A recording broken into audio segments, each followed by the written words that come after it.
10 second, 5 second, start.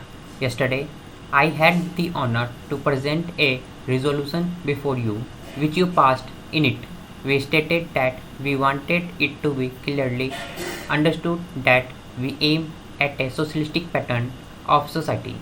In that resolution, which deal with the economic policy, we have to give effect to that decision of yours because ultimately it is economic policy which is going to shape that picture of India which you call the socialistic pattern. This resolution is therefore of the highest importance.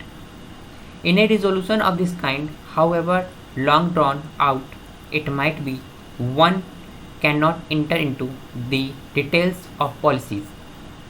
There is a danger in such resolution, and that is what you may use striking words and vague phrases and imagine that you have given a great lead to the country. That does not help us because we have to solve the problems of India. How to deal with those problems is itself a problem. The problem of unemployment and of raising the level of our people are not solved by board decisions or slogans.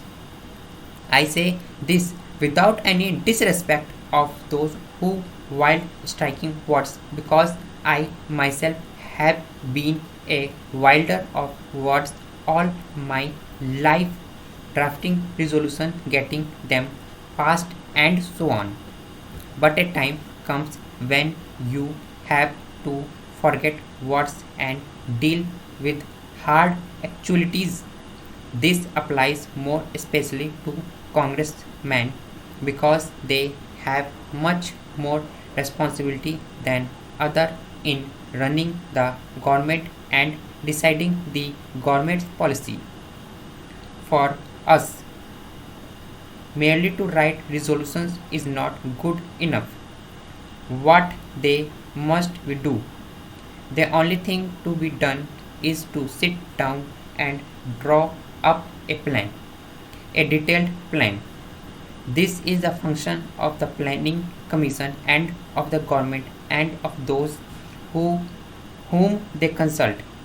Obviously, a congress session cannot sit down and draw up a 5-year plan. But in a resolution of this kind, we have to indicate the type of thinking needed in drawing up that plan. This resolution contains a brief reference to the objective to be achieved. First of all, after expressing appreciation of what has been done, the resolution says that the time has now come for substantially increasing production, for raising the standards of living, and for having progressively fuller employment so as to achieve full employment within a period of 10 years in the Congress. The first thing note about this resolution is that it does not merely repeat what we have said before. It points out that the time has come for us to advance on the economic and social plan. In a sense, we have been doing it, but we have not been doing it adequately. The time has come to put an end to employment in 10 years. By 10 years, we mean to first year plan periods.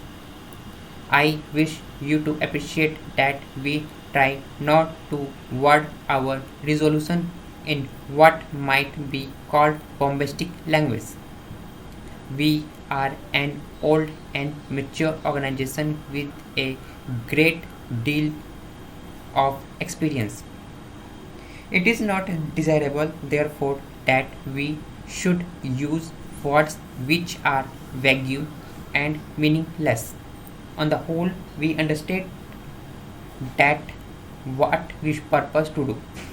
If we really give effect to this resolution, It means bringing about a revolution in this country, and economic revolution bigger than any that has taken place in our times. Take the simple fact of putting an end to unemployment within 10 years. Just try to think what it means in this country with its population growing year by year. It is a terrific job, the like of which has not been done in these circumstances in any other country. We talk about planning. As you all know, planning is essential, and without it, there, there would be anarchy in our economic development. About 5 years ago, planning was not acceptable to many people in high places, but today it has come to be recognized as essential even by the man in the street. Our first 5 year plan is now about 3 years old, and we are not thinking about our second 5 year plan.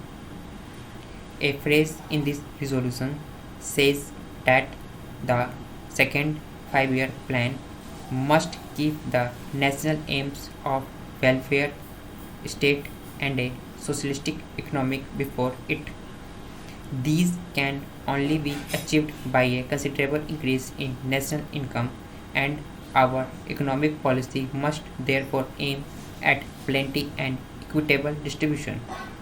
The second 5 year plan must keep these objectives in view and should be based on the physical needs of the people. These are really the important and governing words of the resolution and ought to be the controlling factors in drawing up the second 5 year plan. Before going on to other aspects of the question, may I say that welfare state and a socialistic pattern of economic are not synonymous expressions. It is true that a socialistic economic must provide for a welfare state, but it does not necessarily follow that welfare state also be based on a socialistic pattern.